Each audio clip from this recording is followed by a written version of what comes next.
publicly indicated that that's the case.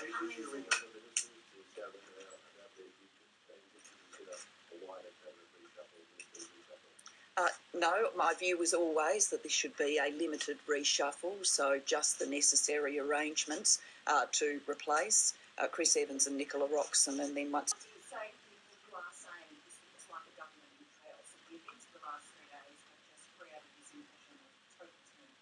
Well, why on earth would anybody say that? Number one, I've named the election date, giving people more stability and certainty than they've ever had before. Number two, I'm here today making what is a very long-planned announcement, having had the opportunity to discuss with both Chris...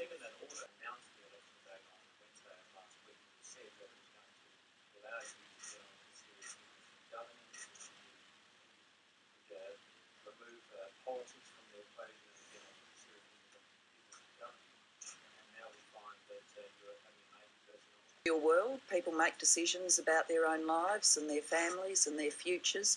Chris and Nicola came to some decisions about that.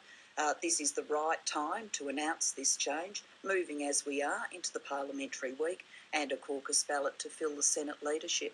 So this is the right time to do it. It's the right way round. Prime Minister, there's a lot of speculation that one of the reasons why you announced the election so far out was because of the event of by-elections last year and leave before the election.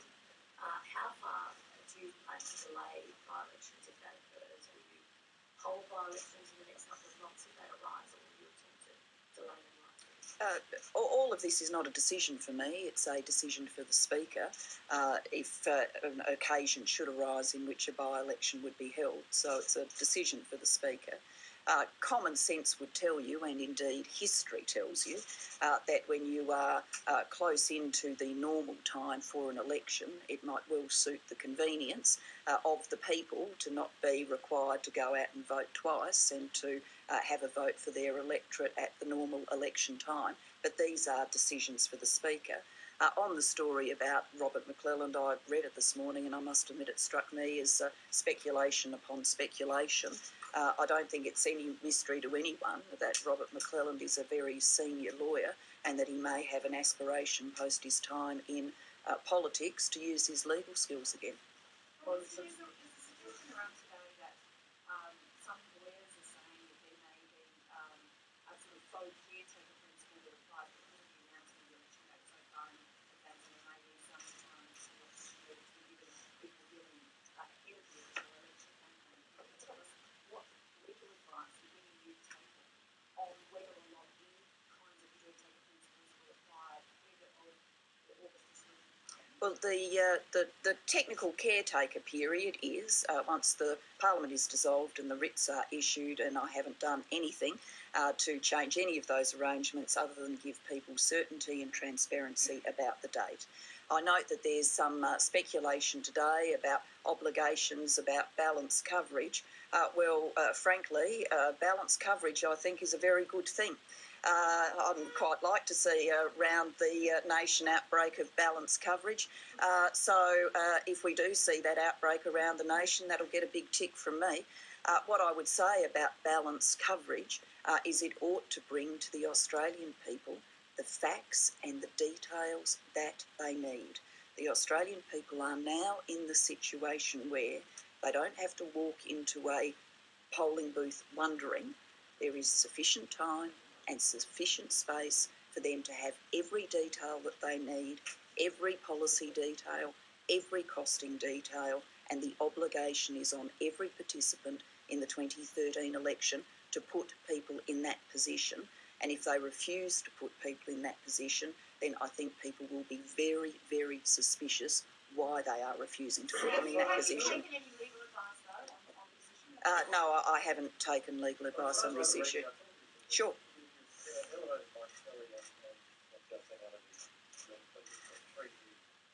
It's because Mark Dreyfus has been promoted, so his parliamentary secretary is vacant, Mike Kelly has been promoted, and Justine Elliott has chosen to leave.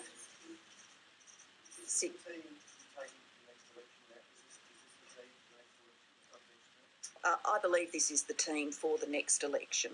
Look, we live in a real world and you can never wholly discount that someone has a family circumstance, has an illness present.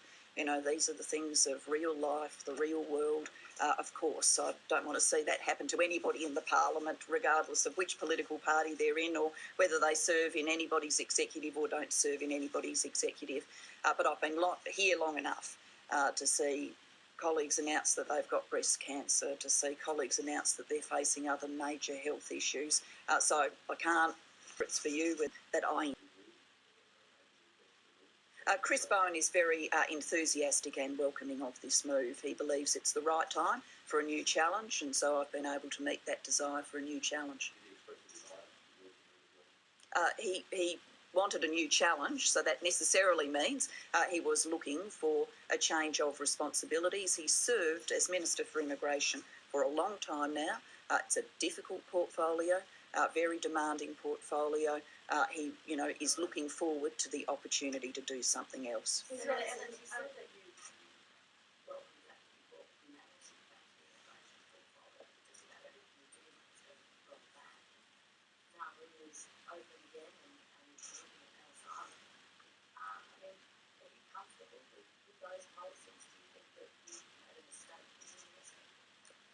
No, look, I think the main change we made under my leadership in the portfolio was to try and treat people as human beings. You have to make difficult public policy choices all along. When people debate these issues, they don't necessarily apply much balance. I'm the minister that abolished TPVs. I'm very proud of that. I'm also the minister that opened Christmas Island, the new facility at Christmas Island. But when one tries to write a story, it's always one-dimensional. Always believed we needed strong border security.